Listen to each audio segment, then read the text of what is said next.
Olá, família Tipcast, estamos aqui no nosso primeiro episódio, um podcast de vida atípica. Meu nome é Natália Samagaio, sou uma mãe atípica de um menino lindo, Heitor, de 5 anos, não verbal. Através da minha jornada e da minha história, eu decidi montar esse projeto. Aqui vamos falar de PCDs, pessoas com deficiências físicas. Hoje a gente vai abordar um pouco sobre o autismo, até porque é o que eu tenho vivido, né? Então hoje a gente aborda um pouquinho sobre o autismo, vamos conhecer o autismo através da nossa convidada, Tatiana. Apresento a vocês ela aqui, seja muito bem-vinda, Tatiana. Muito obrigada, Natália. É um prazer estar aqui nesse projeto piloto do Atipcast e que é extremamente importante a gente começar a dar voz para as famílias atípicas de Petrópolis. Né? A gente enxerga muito isso, existem vários podcasts por aí pelo Brasil, mas aqui em Petrópolis a gente não tem. Então, parabéns por essa iniciativa e que seja um projeto muito bonito que venha pela frente. Muito obrigada, estou muito feliz. Muito obrigada mesmo pela sua presença. Hoje eu gostaria que você contasse um pouquinho pra gente da história do autismo, da origem dele, né? De onde veio essa origem, sobre a evolução também dele nesses anos aí. O que você pode contar pra gente um pouco do autismo?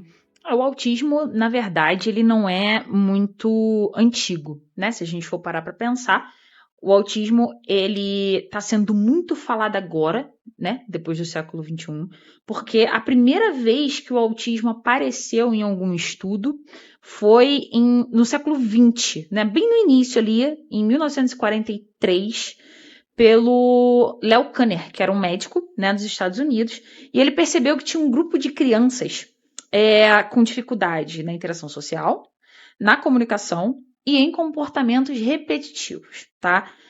Depois disso, um ano depois que isso apareceu, veio o Hans Asperger, que é muito conhecido por conta da síndrome de Asperger. Verdade. Né? Síndrome de Asperger que hoje não está mais na classificatória, mas ela foi uma das precursoras do estudo do autismo, né?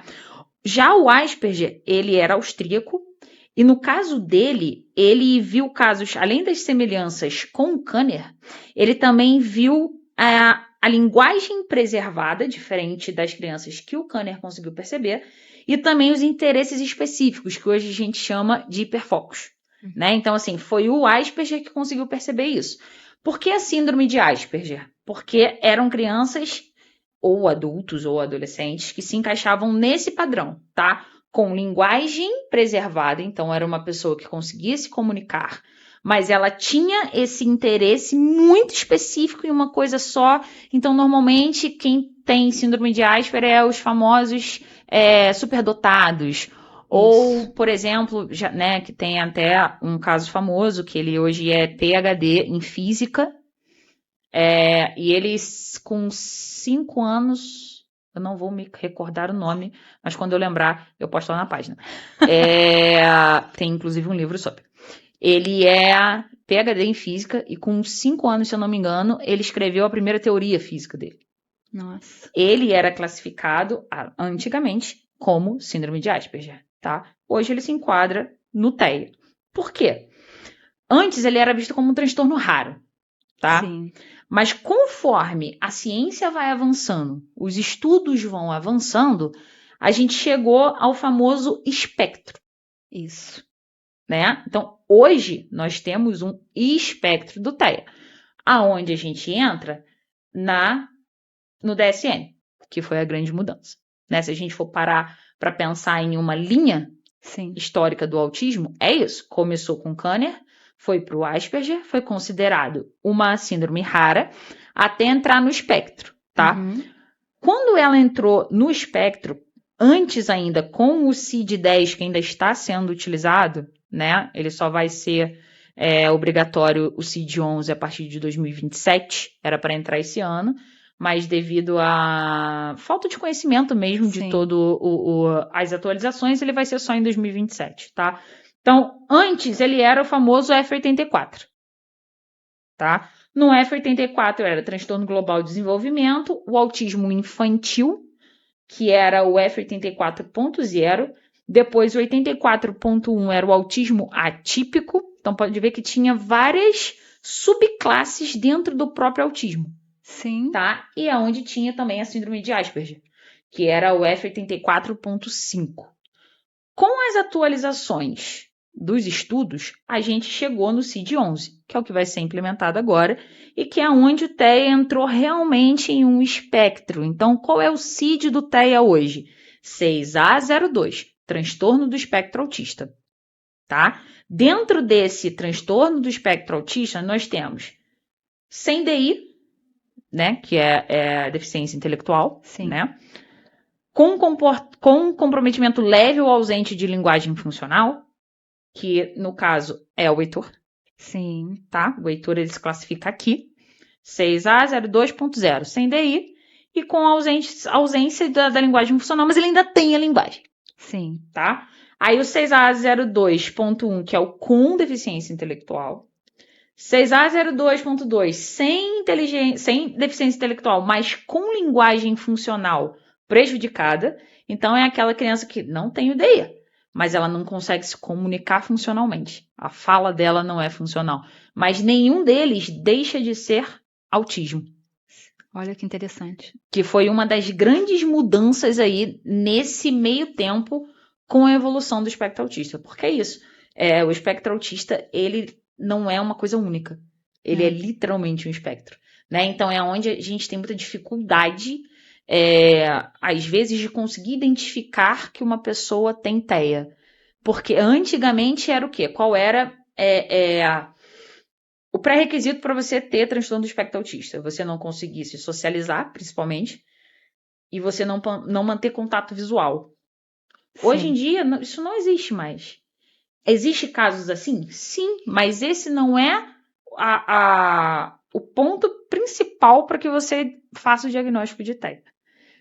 Né? Então, assim, muito resumido, a história do TEA, da onde saiu daquele transtorno raro para o transtorno do espectro autista, é essa. Nossa. E hoje, quais as principais características do autismo? Vamos lá. Diagnóstico do TEA, tá? Existe dificuldade na comunicação, na interação, Sim. igual eu falei. Comportamentos restritos e receptivos, tá? E repetitivos também, que é os famosos flappings. Sim. Rodar, que é que a gente chama dentro da clínica de estereotipia, né? Então, hoje, são esses dois grandes grupos, tá? Então, a dificuldade na comunicação e na interação social. O que é isso? A criança, o adulto, o adolescente, por exemplo, evita o contato visual, tá? Dificuldade em compreender expressões faciais ou emoções. Quando a gente está eu já trabalhei em educação infantil, né? Sim. E aí, muitas das atividades que a gente fazia, por exemplo, em rodinha de historinha de manhã, ou a rodinha de música, era exatamente fazer o sapinho faz né? Para quê? Para poder trabalhar essa questão da emoção, da expressão facial. Alguns autistas não conseguem. É por isso que eles olham para você e ficam, mas você tá bravo, você tá feliz? Por que você tá gritando, mãe? Eu não tô te entendendo. Eles não conseguem processar a face do outro. Então, por isso que quando a gente vai fazer, por exemplo, a escala Denver, quando a gente aplica o teste da escala Denver, tem os níveis de desenvolvimento, tá? Nesses níveis de desenvolvimento para fala, um deles é fazer imitação de gesto, de face e de música. Olha. Porque se a criança não consegue imitar expressão facial, ela tem mais dificuldade de desenvolver linguagem funcional. Sim. Então, assim, isso aqui é extremamente importante, né? Então, assim, ficar fazendo careta na frente do espelho é bom. Sigam essa dica. Não saber iniciar ou manter uma conversa, tá? E preferir brincar sozinho. Esse isolamento. O Heitor tem bastante. E isso é uma das principais características, tá? Dentro da dificuldade de comunicação e interação social. Sim. Tá? O comportamento restrito e repetitivo é o quê? Movimentos repetitivos, que são as estereotipias, flapping, girar, gritar. E o som, né? O Heitor faz um som, ele não grita, mas ele Sim. faz um som ali muito, repetidamente, um som É a muito estereotipia diferente. vocal, isso aí. E às vezes ele fica horas, Uhum. muitas horas. Existe a estereotipia física, a estereotipia vocal, tá? A estereotipia visual. Que é a estereotipia visual? Essa caneta tá aqui, Uhum. tá? Eu vou ficar fazendo aqui, ó. Ele faz isso também, com os brinquedos. Eu acho até muito bonitinho. Ele pega, tudo que ele pega, ele vai assim, ó, e passa pelo rosto dele. Isso é uma estereotipia visual, porque ele tá estimulando aqui, ó, a visão dele. Passando Gente. prontinho, ele tá vendo detalhes. Tem alguma coisa nesse movimento que ele faz próximo ao rosto que gera uma curiosidade nele. Ele faz muito. Entendeu? Muito. Então, esse é um dos tipos de estereotipia. Porque quando a gente pensa em estereotipia, a gente pensa muito no físico, né? Bate-palma, que a maioria das pessoas sabem, fica ou rodar. Aí, esse aqui que é muito comum, né? Isso. Muito comum. Muito comum Mas mesmo. tem mais. Tem. Esse visual, então, às vezes a gente acha que a criança tá olhando pra cima, tá distraída. Ou não, às vezes ela tá aqui, ó. Estímulo visual, estereotipia visual. Esse é no detalhe que a gente consegue perceber. Esse é no detalhe. É muito amplo, né? Muito. Nossa, muito amplo. Além disso, tem também os hiperfocos, né? Por exemplo, grande maioria, tá? Não tem uma justificativa para isso. Já vou perguntando, porque tu vai me perguntar isso. Sobre trens, dinossauros ou calendários, números. Não sei por que crianças autistas gostam de dinossauros, trens, sinos. Sino é muito comum também. Não sei se porque é repetitivo, pode ser uma possibilidade. Sim, né? É repetitivo. Calendário, querendo ou não, é uma rotina. Sim, é verdade. Eles são rotineiros, né? Eles são rotineiros, eles têm essa rigidez de comportamento, né? Que entra também nessa questão de comportamento restrito e repetitivo, né? Essa rigidez de comportamento. E esses é engraçado, porque assim, dos meus pacientes aí nesses 8 anos trabalhando com TEA, 95% gostavam ou de dinossauro, ou de trem, ou de sino. O Heitor, ele é muito focado em ônibus e caminhão. Entra no trem aqui, né? Entra no trem. Meios de transporte. Exatamente. Meios de transporte. Mas assim, eu ainda não consegui achar um estudo sobre isso. Mas é curioso. né? Curioso mesmo. Se a gente falar que eles têm mau gosto, não tem, porque é muito legal saber de dinossauro. Sim. Você pergunta assim pra eles, eles sabem diferenciar todos os dinossauros, qual é a era, e tu fica assim, meu Deus, eu só sabia o que era um dinossauro e o que era um jacaré. Mas eles conseguem diferenciar assim além. absurdamente. Isso por conta do hiperfoco. Sim. Tá? E as alterações sensoriais, que também são comuns, mas elas não são 100% igual às de cima. A gente tem a crença de que todo TEA tem alguma alteração sensorial. E, na verdade, são poucos os que têm.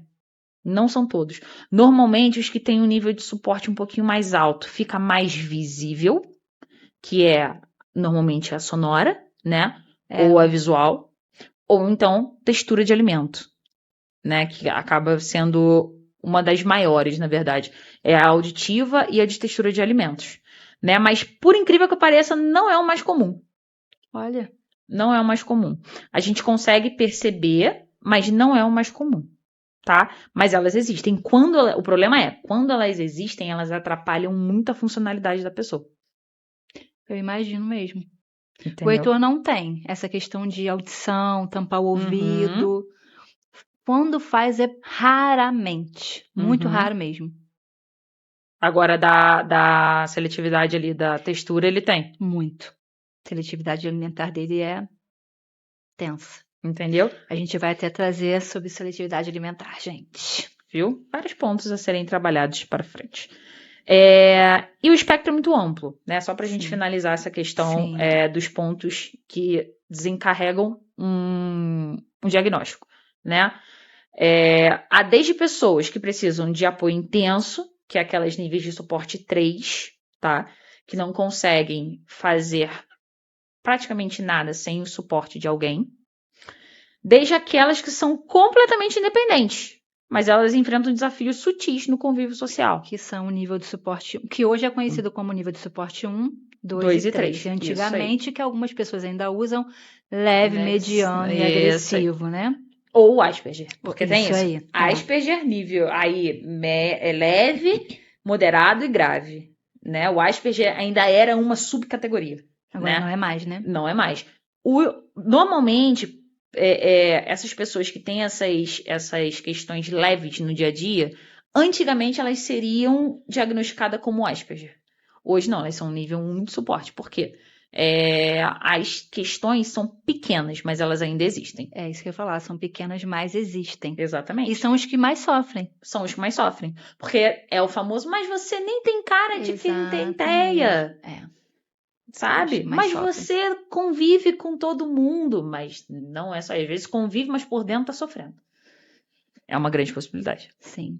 E os pais, os cuidadores, como eles podem ter um olhar mais clínico para poder detectar ali que existe um espectro naquela criança? Como eles podem estar lidando com isso, abrindo essa visão, conseguindo reparar um pouco mais?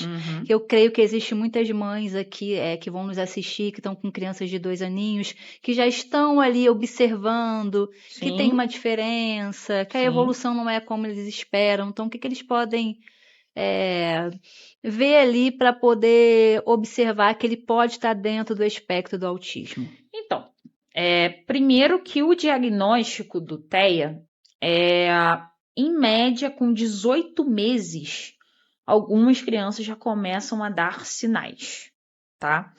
Mas a gente fecha um diagnóstico entre os 2 e 3 anos. Por quê? O TEA, ele hoje, né, depois de todos os estudos, ele não tem uma causa única, tá? Mas ele já é comprovado que é uma questão de funcionamento cerebral, correto? Então, se você está tendo desenvolvimento infantil, se a gente pegar uma criança típica, a gente sabe quais são as fases de desenvolvimento que ela tem que ter. Sim. Tecnicamente, até os 6 meses, começa a introdução alimentar, vai sentar, vai segurar a cabeça, vai começar a balbuciar. A gente tem isso em mente, porque a gente escuta muito isso, até mesmo nos programas de TV. Sim. Né? Então, quando a gente começa a ver que nosso filho, a nossa filha pode ter o TEA, primeiro, observar os sinais, mas sem pânico. Exatamente, gente. Por quê? Apesar da gente ter uma média de, por exemplo, começar a introdução alimentar aos 4, 6 meses, cada criança tem o seu tempo. Aonde a gente tem que observar? Quando o tempo estiver demais. Então, o engatinhar, ou vamos pegar o andar, que é o que todo mundo lembra. O andar, tecnicamente, ali até 1 ano e pouquinho, a criança começa a andar. 1 ano e 3? Heitor foi com 1 ano. Mais ou menos, entre 1 ano e 1 ano e 4 meses ali, a criança está começando a andar. Pô, deu 2 anos e a criança não andou ainda. É um sinal. Mas 1 ano e 6, pode ser que ela ande ainda. Porque ela tá ali com 3 mesezinhos. Porque depende do quê? Fator externo. Se é uma criança que, devido à demanda que a sociedade nos impõe hoje, ela não tem tanto estímulo motor, ela não vai começar a desenvolver essa motricidade cedo. Não. Então, a gente tem que levar isso em consideração, tá? Entender qual é a sociedade, né, a comunidade que aquela criança está envolvida, para ver o que pode estar atrasando esse desenvolvimento ou não. Ah, não, é uma criança que brinca o tempo inteiro, tem vários brinquedos que intensificam essa motricidade, tem velotrol, tem isso, mas não vai. Isso é um ponto de alerta. Então, a gente tem que olhar para o todo. Não é só se está fazendo ou não estar fazendo. Isso. É olhar tudo que está influenciando aquela criança, tá? Buscar avaliação especializada. Tati, notei que o Heitor não tá falando nada, ele não tá nem balbuciando. E ele já tá com 1 ano e 3 meses. Não era já para ele estar balbuciando? Sim, ele era. Ah, isso quer dizer alguma coisa? Não sabemos. Vamos levar a um especialista para ele poder avaliar. Porque senão também a gente começa a botar classificação onde não tem classificação. Sim. Exatamente. Pelo nervoso de ver que teu filho não tá avançando, tá parado em algum ponto. E às vezes o teu sobrinho não foi assim. As comparações. Elas são difíceis. Muito. E elas são definitivas para destruir ou para levantar alguém. Exatamente. Ou para levantar alguém. Então, assim, apesar de você olhar para o seu filho, percebeu que tem alguma coisa, procura um especialista. Ai, mas a minha mãe não concorda. Tudo bem, leva sua mãe junto e fala, vamos ver lá o que o médico vai dizer, para ver se ele tem alguma coisa que ele viu que às vezes eu não vi e você não viu. Porque é isso, às vezes a minha visão não é a mesma que você. Sim. Né? Criar rotinas previsíveis. Isso aqui você já percebeu que realmente ele tá com alguma coisa, tá?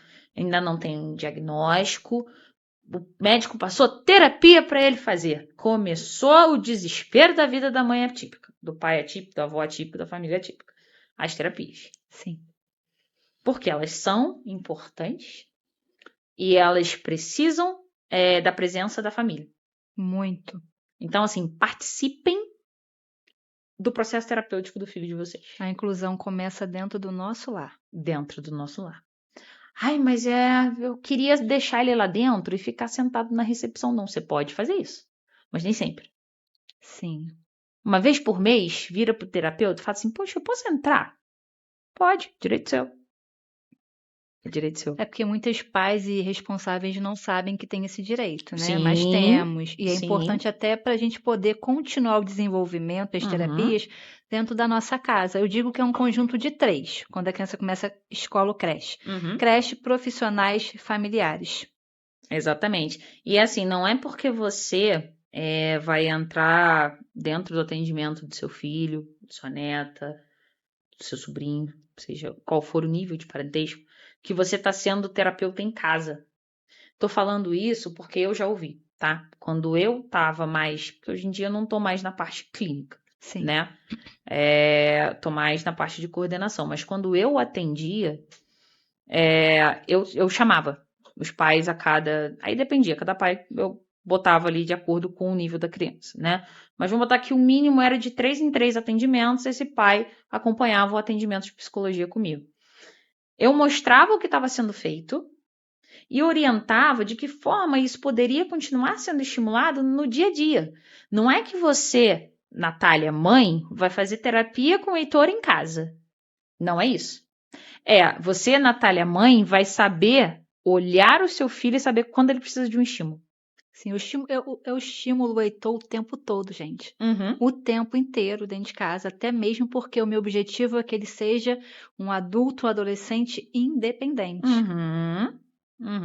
E é isso, a nossa visão, né? Dentro da terapia é isso. Que eles tenham independência. Que ele tenha qualidade de vida. Qualidade de vida. Inclusão na sociedade. Exatamente. E para isso é um trabalho em conjunto. Em conjunto. E isso vocês precisam de um negócio chamado apoio. Sim. A família atípica precisa procurar apoio, porque a luta da família atípica, ela é difícil. Ela é muito difícil e ela é muito solitária. Exatamente. E assim, é uma cobrança de todos os lados, cobrança externa, cobrança interna. Chega um dia que tu chega em casa e tu fala, não quero mais fazer isso. Eu confesso, eu já tenho 3 anos do diagnóstico do Heitor, né? Então eu confesso que no início eu tinha um ânimo tão grande de ir para as terapias. Tudo era muito novo, eu tinha muito gás. Sim. E hoje em dia, tem dia que eu falo, meu Deus, eu não quero. Eu tô cansada, mas é preciso. Sim. Da mesma forma que ele não conseguiu falar ainda, mas que ele fica cansado, ele também fica. Exatamente, com toda certeza. Mais ele ainda. Né? E é por isso que vocês precisam de apoio. Vocês precisam fazer terapia, vocês precisam terem um momento de vocês de lazer. Que é muito difícil, mas precisamos ter. Mas precisam ter. Vocês precisam buscar esses grupos de apoio. Né? Isso aqui é um grupo de apoio. Sim. É um local de escuta, é um local de troca, Sim, quando eu pensei no podcast, eu pensei exatamente isso, vozes, Uhum, entendeu? Uma família mesmo recomeçando, se unindo para a gente poder trocar e muitas mães que vão nos assistir, né? Que uhum. elas possam encontrar algum alívio, algum refúgio, alguma ajuda, não só nesse episódio, mas em todos que estão por vir. Sim, com certeza, com certeza. É uma coisa que esse espaço ele tem que ser aumentado cada vez mais, Sim, ao invés de ser diminuído. E uma coisa que a minha mãe falava muito pra mim, e que é o que a sociedade inteira faz, é que quando você aponta uma coisa do outro, seja ela qual for, tu tá voltando 3 dedos pra você. Então, exatamente. quando tu aponta que a Natália tá cansada de levar o Heitor pra terapia e quer um tempo, e que você tá julgando ela, por isso tu tá apontando 3 dedos pra você. Então, assim, será que você tem que apontar pra Natália e julgar ela dessa forma? Ao invés de você olhar pra você e entender o porquê que tu tá julgando a Natália daquela forma? Sabe? A empatia. A empatia, ela tem que estar na sociedade de uma forma que ela não tá hoje. Não, e é o que a gente está lutando para que ela esteja, né? Exatamente. Em todos os lugares, começando pelo nosso lar, pela nossa parentela, pelos amigos, vizinhos e pelo mundo. Exatamente. Exatamente. E isso para poder ter a inclusão, né? Sim, Porque se a gente não tem empatia, como é que a gente vai fazer a inclusão de uma pessoa atípica? não vamos conseguir. Atípica perante uma sociedade que diz que é atípico. É, Vamos deixar isso daqui bem claro, tá?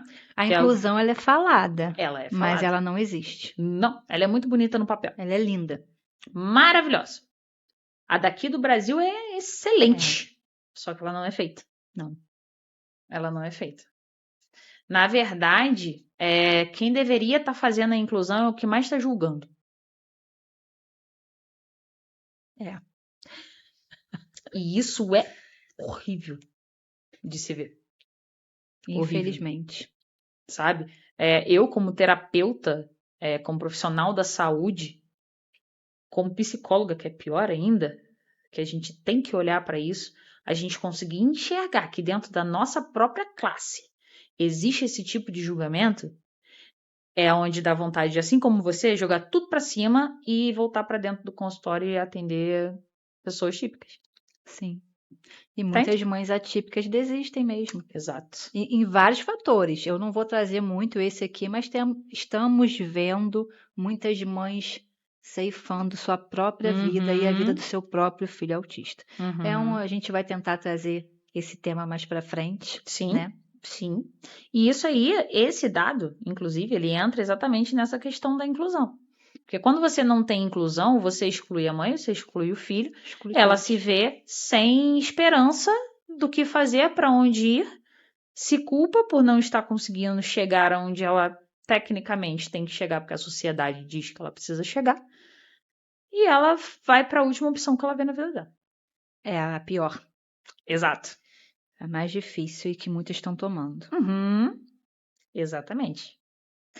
E sobre a ciência, o que, que a ciência já evoluiu Uhum. nesses últimos anos aí sobre o autismo?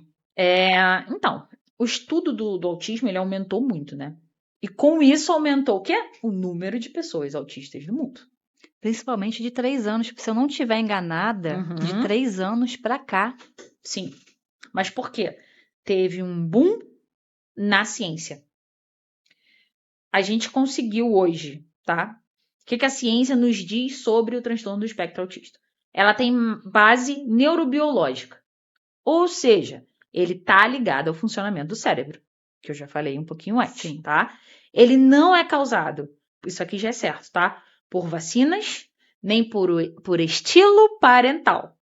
Não é porque a mãe sai para trabalhar que o filho dela é TEA, tá? Que é o que dizem por aí. Isso já foi refutado, realmente. Tem vários estudos que refutam, tá? Que vacina não causa TEA. E estilo parental também não, tá? Genético tem peso? Tem. Mas ele não é o principal. Não é, por exemplo, como a síndrome de Down, Sim. né? Que a principal característica é o quê? A trissomia. do 21. Ou seja, é uma base genética, é uma mutação genética que leva à síndrome de Down. O TEA tem questões genéticas. Então, por exemplo, o Heitor é o primeiro diagnosticado na família com TEA.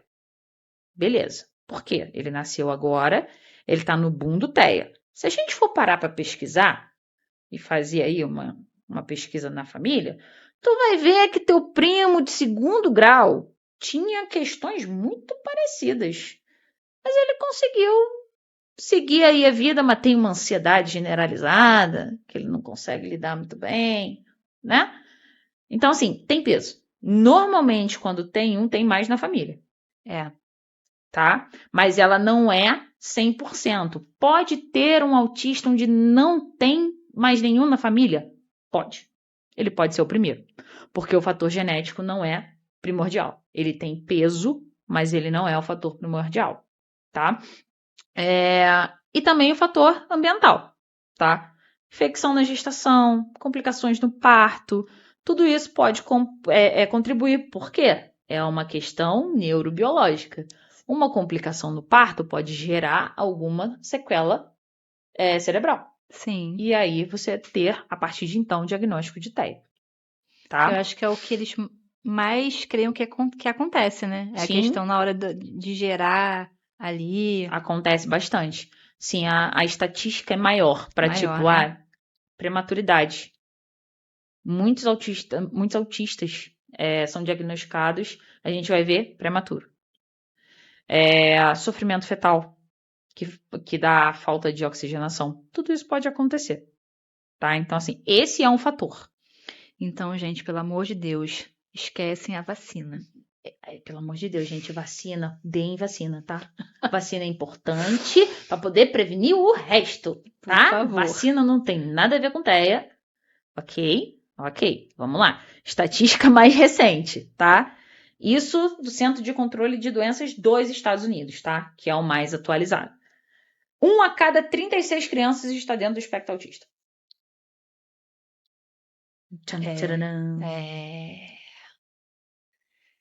Tati, mas por que aumentou tanto assim? Porque a ciência avançou e a gente consegue identificar até mesmo em pessoas com sintomas levíssimos. Por exemplo, isso aqui, 1 em cada 36 crianças, levando em consideração que a grande maioria são meninos, tá? Porque as meninas, elas entram na subnotificação. Isso que eu ia falar. A gente tem muito mais autistas do sexo masculino, né, Tatiana? Diagnosticados. Porque as meninas, o que acontece?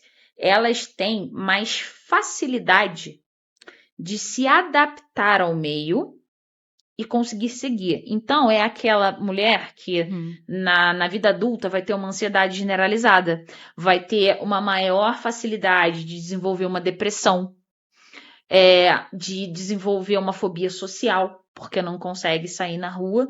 Mas por quê? Pode ser lá atrás, ó. Ela sempre teve o TEA. Aí, se for fazer a avaliação neuropsicológica, vai pegar o TEA.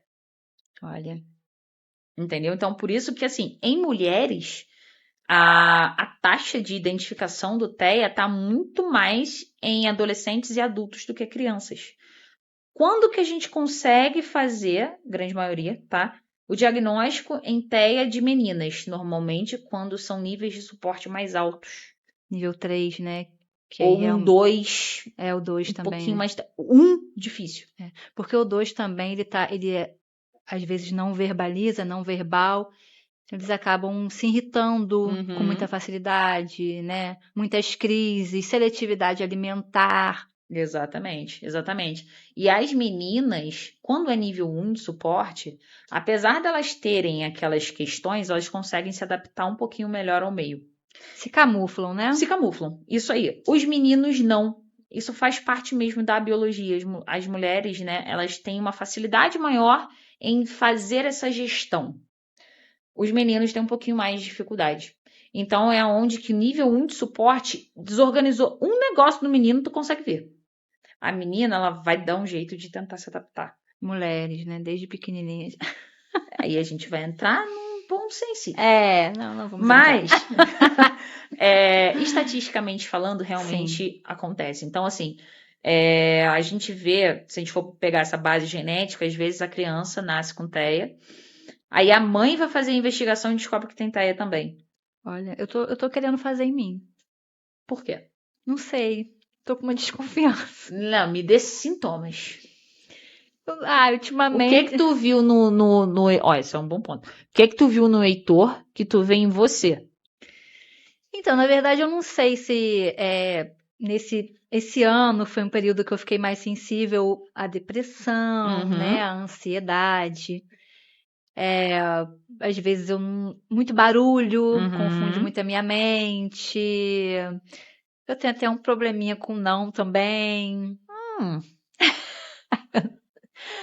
Enfim, esse ano me fez pensar, será que eu não sou autista? Pode ser, mas você também pode ter uma questão de ansiedade. De ansiedade, também pensei. E esse ano realmente, como foi um ano mais, né, mais intenso, eu acho que isso floresceu um pouco mais na Sim, minha vida, sim, no meu cotidiano. sim. Então aí já vem aquela chavinha, meu Deus, será que eu sou autista? Aí a gente pensa, será que eu sou autista? E por isso que meu filho é autista? Pode ser como pode não ser, tá? Não leve isso como peso, Sim. por favor. Não, ninguém Lembra tá... aqui, ó. Volta aqui uns flash. Não se compare, Não evite se compara. comparações. Não, nem Mas, nós assim, mães, a gente, pelo amor de Deus, não exatamente. se compare. Mas, assim, é uma possibilidade, tá? Se a gente falar que essa possibilidade não existe, ela existe por motivos de tem TEA na família, né? Seu filho é TEA. Pode ser que tenha vindo da sua parte genética? Pode. Como pode ser que não. Às vezes você vai fazer uma avaliação e vai dar só que você tem ansiedade, que é nítido, tá? Uhum. A ansiedade com episódios depressivos, que é o que você tem, Sim. né? Não tô falando nada demais, que é uma coisa que você fala sempre. Não, gente, né? até vou falar muito sobre isso aqui. Esse podcast realmente nasceu Pra isso. dos meus momentos mais difíceis. É pra Exatamente. isso. Então, assim, às vezes, pode ser que essa tua ansiedade, ela venha por estar desde sempre mascarando sintomas do TEA? Pode. Como ela pode vir porque você tem essa demanda gigantesca e ela te levou a desenvolver um transtorno de ansiedade pela falta de acolhimento da sociedade. Sim. Não, eu realmente, depois do diagnóstico do Heitor, às vezes eu falo assim, será que eu tô pensando demais? Mas na minha vida, realmente, eu fiquei isolada. Uhum. Muitos amigos são amigos no WhatsApp. Amigos, né? amigos e conhecidos à parte. Exatamente. Mudando a fala da minha avó, né? Amigos, amigos, conhecidos à parte. Conhecidos à parte. Essa é a verdade. E aproveitando essa deixa de camuflagem, vamos falar sobre a inclusão na sociedade. Uhum. O que a nossa sociedade pode fazer para ter a inclusão do autista e também, gente, da família atípica? Então, principal, né? Escuta e respeito. Ponto. Esse é o principal ponto. Que é na sociedade que a gente vive hoje, do imediatismo, da rede social, do status, a escuta e o respeito tá cada vez pior. Muito, meu Deus. Então, o primeiro ponto é essa reeducação social. É isso que precisa ter na sociedade. A gente entender que a gente tem que ouvir o outro sem julgar e respeitar as diferenças do coleguinha. Não é porque eu tenho cabelo preto, você tá com luzes. E tá lindo. Que tá lindo, inclusive. Muito Jane, obrigada, parabéns. gente. Jane, parabéns, minha patrocinadora. Maravilhosa. Vou lá em breve. Que você ou eu sou menos ou mais por causa disso. Né? A gente começa por aí, tá? Começa por esse ponto. Segundo, onde que começa a principal inclusão? A criança tem 2 núcleos sociais. Família e qual é o outro? A escola... A escola. Ai, tô bem, tá vendo, gente? Foi. A escola, tá? Família é o principal.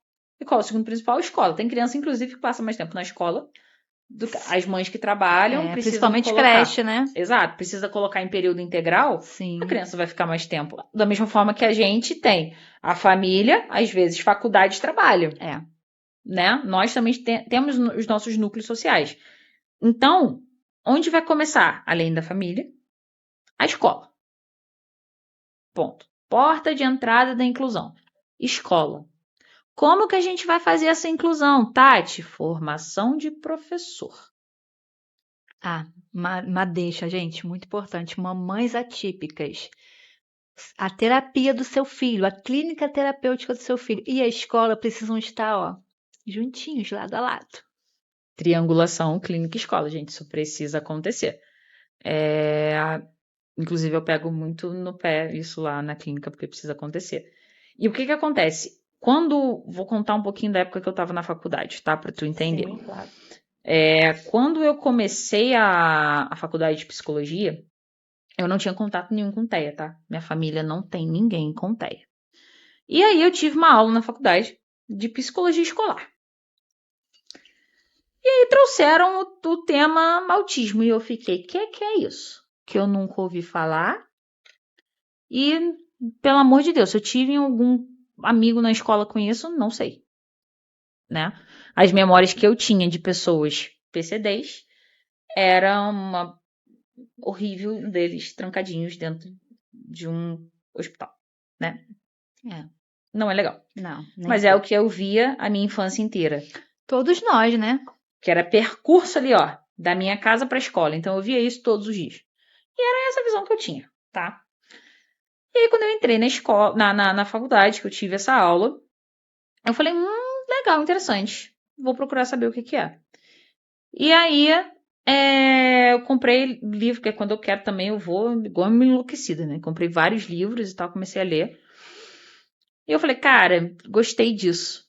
Ninguém na faculdade de psicologia quer fazer psicologia escolar, já começa aí. Por quê? O sistema é falho. Muito. Ponto. É para ter um psicólogo em cada escola. A gente tem um psicólogo da Secretaria de Educação e acabou aí. Né? Então, acaba desestimulando muito mesmo. Mas eu gostei. Eu falei, poxa, vou procurar saber. Conversei com a minha professora na época.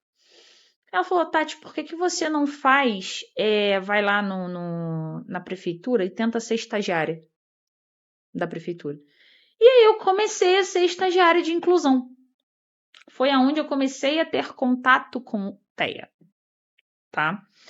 Não só TEA, todo tipo de PCD, tá? Uhum. Eu tive aluno com hidrocefalia, tive aluno com paralisia cerebral, tive aluno com TEA. Então, assim, aí eu acompanhava, né? O que, tecnicamente, as crianças têm direito hoje. Só que naquela época que eu fui estagiária, isso há uns 12 anos atrás, 13, mais ou menos,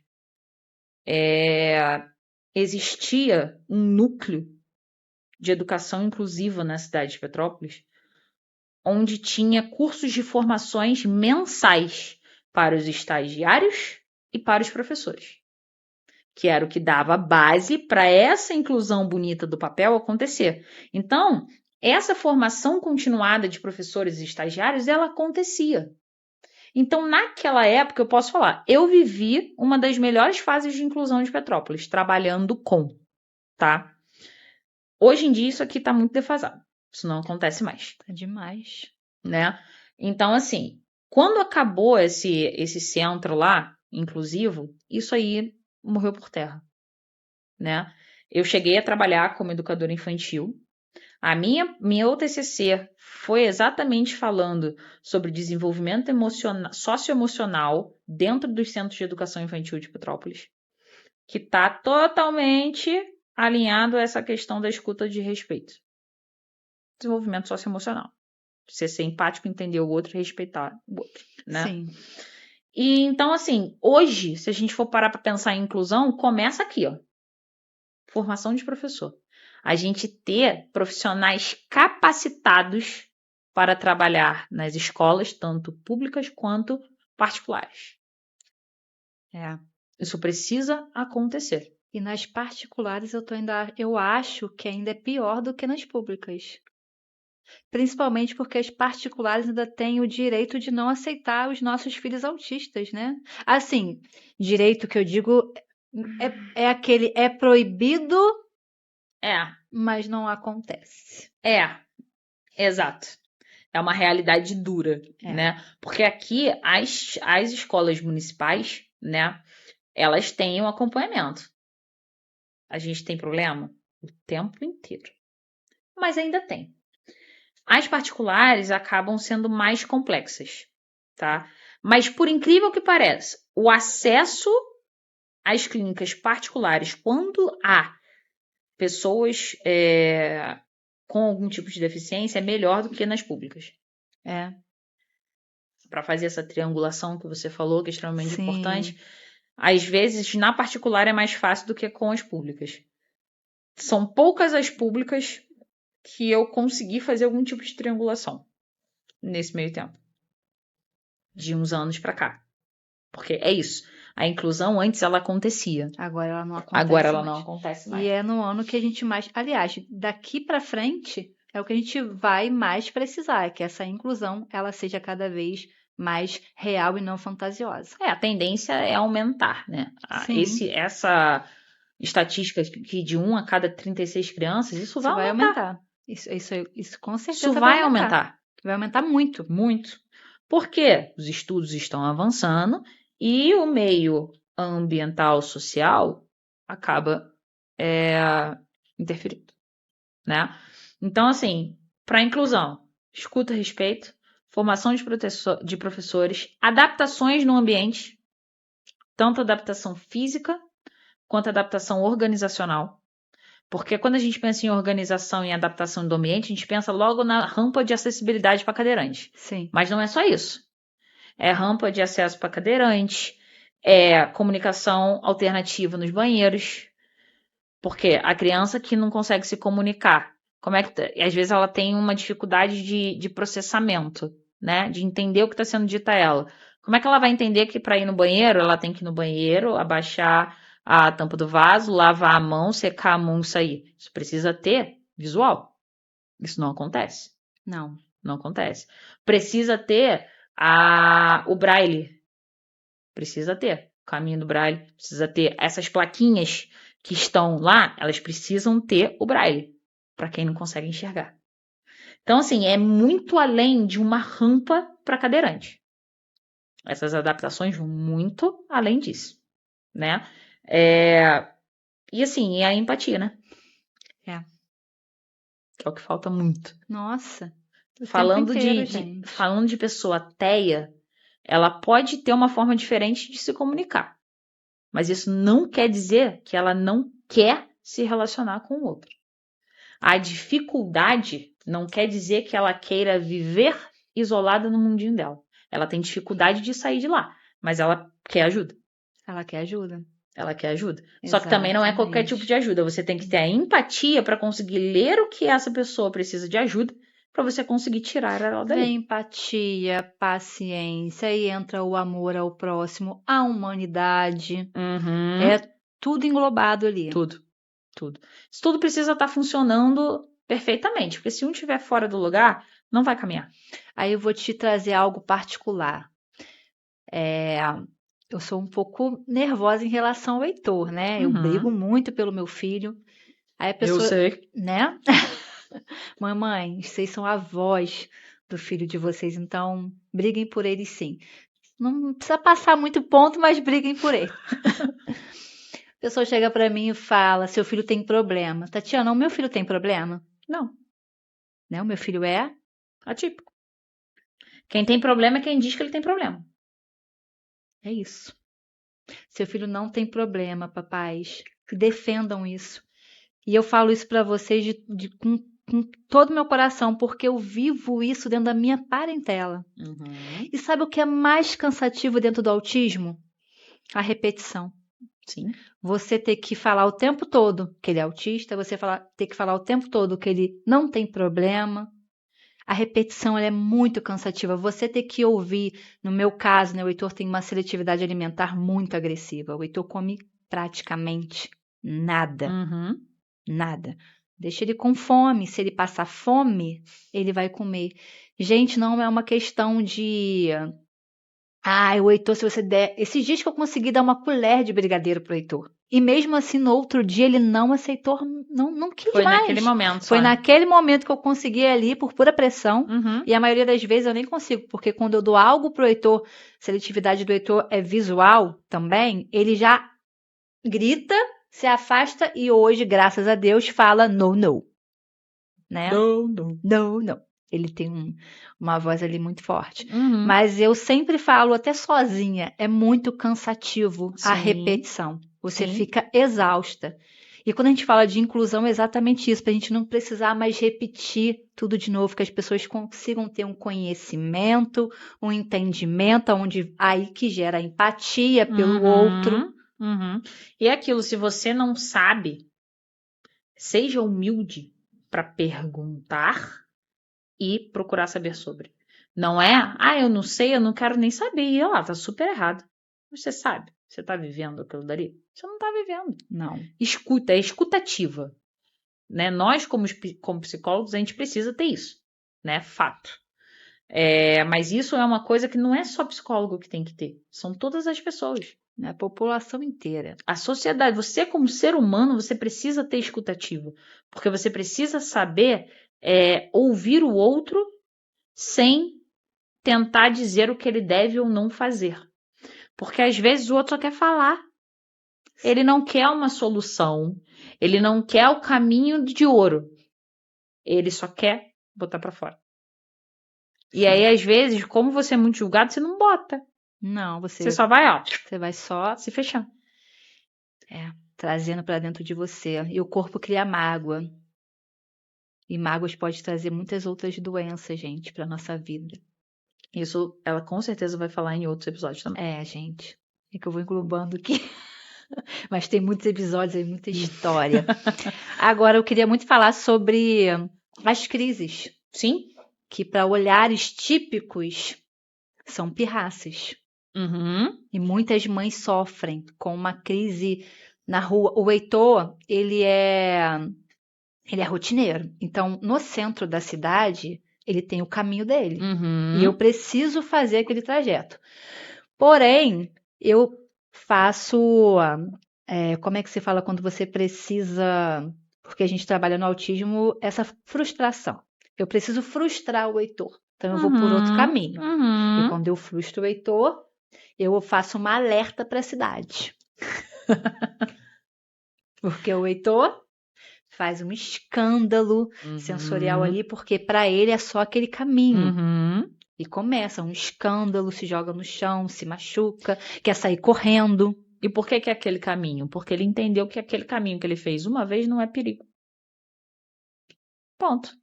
Não é perigo. Eu vou sair daqui para quê? Aí eu vou para um desconhecido? Não vou. Só que ele não consegue verbalizar. Não. Então ele vai fazer o quê? Que muitos pensam, pirraça. Que não é. Exato. Existe a pirraça. Sim, gente. E existe a crise. Com certeza. Tá? Então todo autista sofre da crise? Não. Não. Autista também faz pirraça. Eles são crianças. Gente, são crianças. Existe uma criança ali. Exato. Existe uma criança ali. Exato. Mas tem formas da gente entender se aquilo dali é uma crise ou se é uma pirraça, tá? Primeiro ponto, dá o que a criança quer e vê se vai parar. Isso é o principal. Não estou falando da mudança de percurso. Sim, tá? eu te Mas compreendo. É uma forma de entender se aquilo dali é uma pirraça ou é uma crise. Normalmente, quando uma criança entra em uma crise comportamental, você pode dar tudo o que você acha que ela quer. Ela não vai conseguir parar. Por quê? Elas perdem o controle inibitório emocional. Então, elas não conseguem expressar aquilo dali, então só vai subindo. Às vezes, até uma criança que é verbal, se ela entrar numa crise, ela vai simplesmente perder a capacidade de falar naquele momento. Porque ela perde o controle inibitório. Então, é onde grita, é onde às vezes agride, ou se agride, ou se joga no chão, ou quebra o local inteiro. Exatamente. Né? Quando você dá o que a criança quer, ela não para, ela está numa crise. Tati, o que a gente faz nessa hora, então? Acolhe. Sim. Não adianta gritar, não adianta mandar parar. Se você está em um ambiente controlado, você vai cercar para que a criança não se machuque, ficar ali. Se é uma criança, por exemplo, que tem a tendência a bater a cabeça na parede, você vai ficar atrás dela. Você não vai agarrar, porque isso piora também. Tá? Porque dependendo se ela tiver... A não ser que ela está se autolesando. Se ela estiver se autolesando, você vai conter. Agora, do contrário, você vai gerenciar aquele comportamento. Que é botando a mão na parede, se tentar, porque aí se bater, vai bater na tua mão, não vai bater na parede. Né? Se eu tô no meio da rua, Tati, tem que ter muita coragem para poder frustrar. Mas é preciso. Eu vou te falar que quando eu frustro, eu estou com muita coragem de frustrar. Porque é preciso e eu Porque é preciso, isso. Exatamente. Existem técnicas que a gente pode fazer? Tem. Que é trabalhar com a previsibilidade. Heitor, hoje nós não vamos por aquele caminho. Isso. Nós vamos pelo outro. Não, pode ser que ele esteja lá em Nárnia, aqui, ó, com o celularzinho dele, assim, mas ele está entendendo. Comunicar para ele. Ele está entendendo. Comunica. Ele pode ser que ele entre em uma crise, pode, mas vai ser menor. Sim, porque você já tinha avisado. A gente já alertou. Já avisou. Na primeira vai ser assim, vai ser horrível. Na segunda vai ser menos pior. Na terceira, ele vai dar uma resmungada. Na quarta, talvez ele ainda reclame um pouquinho. Na quinta, pode ser que ele vá tranquilo. Mas é necessário. Aí, onde é que está o grande problema? Na empatia dos outros. De entender que aquele cordãozinho que se bota no pescoço, ninguém usa aquilo à toa. Não é um enfeite, já falei sobre isso no Instagram. Aquilo dali é para exatamente a família típica que precisa ficar justificando para o outro o porquê que uma criança está em crise. Sim. O porquê que uma criança entra num ônibus e não consegue ficar em pé. Ela precisa sentar. Eu não usava o cordão no Heitor, né? Até porque eu não queria... Isso é uma concepção minha, tá, gente? Eu não queria que as pessoas olhassem para ele e falassem, ele é autista. Eu queria que as pessoas olhassem para o Heitor como uma criança sem o autismo e respeitando. Porém, de um ano para cá, o Heitor mudou muito. As atitudes dele estão muito intensa em todos os lugares. Não estou conseguindo controlar muito bem. Eu até comentei com algumas mães que eu acho que conforme cresce, fica mais intenso, fica pior. Não sei se é porque, né, o sensorial aumenta muito, né? Tudo vai aumentando demais, eles vão tendo um entendimento maior. E existe um negócio chamado personalidade. Que Também, vai se formando. Isso aí, que a gente tem que lembrar que a personalidade ela se forma com crianças com TA e crianças típicas, porque existe um ser humano ali crescendo, se formando junto. Exatamente. Entendeu? Exatamente. Então hoje eu comecei a usar o cordãozinho no Heitor. Igual fui levar o Heitor na neuro. Além dele ter uma fuga toda hora, né? Toda hora ele quer ir embora, ele quer sumir, né? Ele faz um escândalo. Que assim, esse dia eu até postei, né, que todos os olhos e ouvidos ficam direcionados a ele. Porque é assim, incontrolável e surreal. A única coisa que eu faço é ficar ali tentando segurar, conversar. Não, Heitor, nesse momento nós não vamos. Heitor. E preciso segurar, porque senão a fuga ela é certa. Sim. Né? A fuga é certa e ele vai embora e só Deus sabe para onde ele vai. Momentos e momentos. Saber quando você precisa conter e quando você precisa só amparar. Ponto esse. E eu também já percebi, né? Eu falo que ser mãe atípica é você também entender que o seu filho não pode tudo, gente. Sim. Pelo amor de Deus. Mais uma vez, existe uma criança por trás, por fora, por dentro do TA. Cabeça, ombro, joelho e pé. Isso. Existe uma criança ali. E crianças manipulam até a formiga. Porque eles são espertos toda a vida. Sim. Toda a vida. E isso inclui as crianças atípicas, porque elas não deixam de ser crianças. Bem, muito obrigada. Chegamos aqui ao fim do nosso primeiro episódio. Eu espero que vocês tenham gostado. Temos muito mais aí para apresentar. E aproveitando, né, que vocês vão ver esse primeiro episódio, vai estar lá os comentários. Vocês podem comentar se vocês querem algum tema, né, ou alguma dúvida também, ou até mesmo familiares de Petrópolis ou região, se vocês quiserem vir aqui no podcast contar a história de vocês. Esse podcast, ele é meu, ele é seu, ele é nosso, ele é para família atípica e típica também. Com certeza. Né? Com Te agradeço muito, Tatiana, pela sua participação. Né? Foi um prazer. Sempre que você precisar, eu estou aqui à disposição para falar sobre os temas que forem necessários. Porque é isso, a gente precisa estar aqui, nós, então, da área da saúde, a gente precisa estar aqui para poder passar para todo mundo o nosso conhecimento. Porque a gente não estuda só pra gente, né? A gente estuda para tudo. Então, obrigada pelo convite. Se você precisar, eu tô aqui. E se eu não estiver aqui, eu vou estar lá no comentário, comentando também, fazendo pergunta, porque é isso que vocês têm que fazer. Gera pergunta para ela ter o que responder, tá? Gera bastante para ela ter o que responder. Quero agradecer também a Jane, né? Nossa primeira patrocinadora aí, me deixando, gente. Desculpa, tá? Um espetáculo de mulher. Linda, tá passando aqui, vai passar aqui a logo dela. Muito obrigada, Jane, por acreditar em mim, por acreditar no podcast, por fazer o meu cabelo e ser uma parceira do Atipcast. É isso, gente. A gente se vê no segundo episódio.